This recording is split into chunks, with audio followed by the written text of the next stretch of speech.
అందరికీ నమస్కారం. ఈరోజు మనం ఒక ఇంట్రెస్టింగ్ కంపెనీ కథ చూద్దాం. దాని పేరు సిన్సిస్ టెక్. ఒక చిన్న కంపెనీ చాలా పెద్ద లక్ష్యాలతో ఎలా దూసుకెళ్తోందో చూద్దాం. అయితే ఇక్కడసల ప్రశ్నేంటంటే, ఒక చిన్న కంపెనీ కేవలం 3 ఏళ్లలో తన రెవెన్యూని దాదాపు 3 రెట్లు పెంచుకోవాలని ఎలా ప్లాన్ చేయగలదు? అసలిది సాధ్యమేనా? దీని వెనుకున్న వ్యూహం ఏంటో ఈరోజు మనం లోతుగా పరిశీలిద్దాం. చాలా ఆసక్తికరంగా ఉంటుంది. సరే, ఇక అసలు విషయంలోకి వెళ్ళిపోదాం. ఫస్ట్, ఈ సిన్సిస్ టెక్ అంటే ఏంటి, వాళ్ళు ఏం చేస్తారు, వాళ్ల ప్రత్యేకత ఏంటో తెలుసుకుందాం. చూడండి, సిన్సిస్ టెక్ అనేది కేవలం ఒక టెక్ కంపెనీ కాదు, అలాగని కేవలం ఒక ఇన్ఫ్రాస్ట్రక్చర్ కంపెనీ కూడా కాదు. ఇది ఈ రెండింటి కలయికన్నమాట. ఒక మంచి కాంబినేషన్. సింపుల్గా చెప్పాలంటే, జియోస్పేషియల్ అంటే గూగుల్ మ్యాప్స్ లాంటివి అనుకోండి. ప్రదేశాలను డిజిటల్గా మ్యాపింగ్ చేయడం. ఇంజనీరింగ్ అంటే రోడ్లు, డ్యామ్లు, పెద్ద పెద్ద బిల్డింగ్ల ప్లానింగ్. ఇక డిజిటల్ సొల్యూషన్స్ అంటే ఆర్టిఫిషియల్ ఇంటెలిజెన్స్ లాంటివి వాడి ఈ పనులన్నిటినీ చాలా స్పీడ్గా, పక్కాగా చేయడం. సో ఈ మూడింటిని గలపడమే వాళ్ళ స్పెషాలిటీ. ఇప్పుడు చూడండి అస్సలైన విషయం. వీళ్ళు ఎవరితో పనిచేస్తున్నారో చూస్తే ఆశ్చర్యపోతారు. లిస్ట్ చూడండి: ISRO, national highways authority, Adani group, L&T, అన్నీ పెద్ద పెద్ద పేర్లే. దీన్ని బట్టి వాళ్ల క్రెడిబిలిటీ, వాళ్ళు హ్యాండిల్ చేసే ప్రాజెక్టుల సైజేంటో మనకు స్పష్టంగా అర్థమవుతుంది. వీళ్ళేదో చిన్న చితకా పనులు చేసే కంపెనీ కాదనమాట. క్లయింట్లు బాగున్నారు, పని బాగుంది. మరి నంబర్ సంగతేంటి? ఇప్పుడు వాళ్ల ఫైనాన్షియల్ పర్ఫార్మెన్స్ ఎలా ఉందో చూద్దాం. ఈ అంకెలు వాళ్ల సక్సెస్ కథను ఎలా చెబుతున్నాయో మనకే తెలుస్తుంది. ఓకే, ఫస్ట్ బేస్ లైన్ చూద్దాం.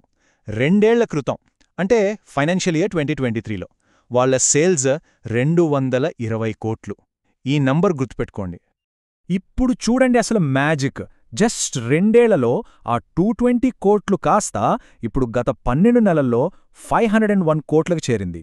అంటే డబుల్ కన్నా ఎక్కువ. ఎంత ఫాస్ట్ గ్రోత్ ఉందో ఊహించుకోవచ్చు. ఈ గ్రోత్ ఇంకా స్పీడ్ అందుకుంటోంది. ఈ బార్ చార్ట్ చూస్తే మనకు క్లియర్గా తెలుస్తోంది.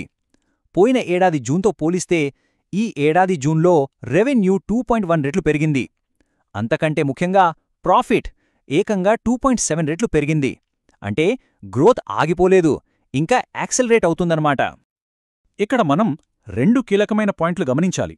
ఒకటి, వాళ్ల సేల్స్ గ్రోత్ గత 3 ఏళ్లుగా సగటున ప్రతి సంవత్సరం 34% చొప్పున పెరుగుతూ వస్తోంది.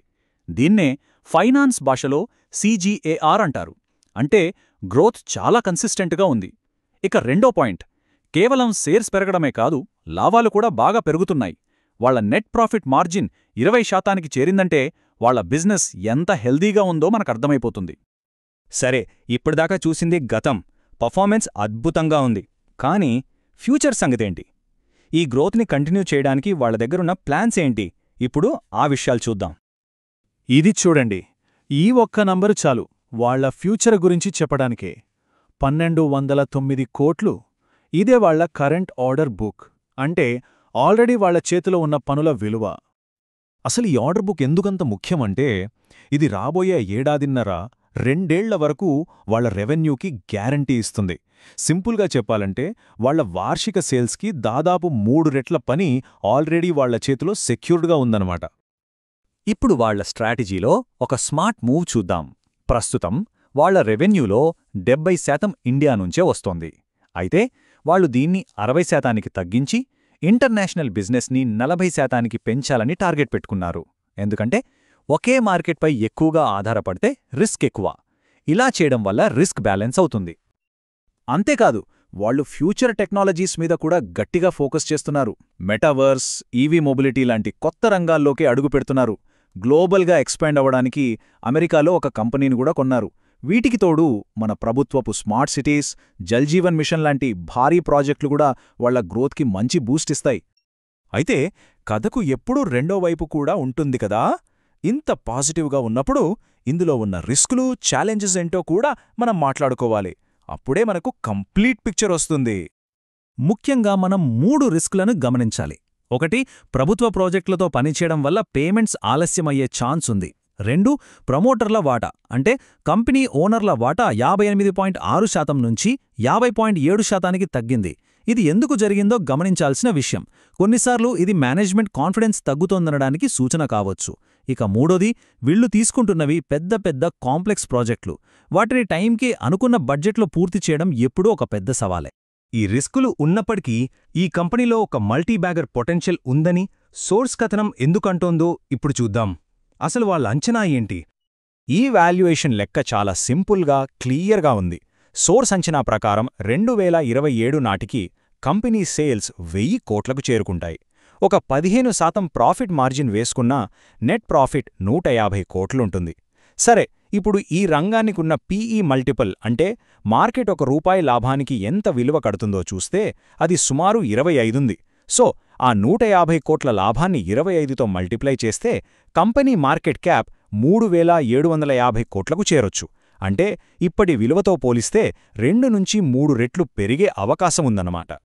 సో మొత్తంగా ఈ కథనాన్ని ఒక్క వాక్యంలో చెప్పాలంటే, ఒక స్మాల్ క్యాప్ నుండి భవిష్యత్ మిడ్ క్యాప్ స్టార్ అంటే ఈ చిన్న కంపెనీ రేపొక పెద్ద మిడ్ క్యాప్ కంపెనీగా మారే సత్తా కలిగి ఉందని సోర్స్ గట్టిగా నమ్ముతోంది.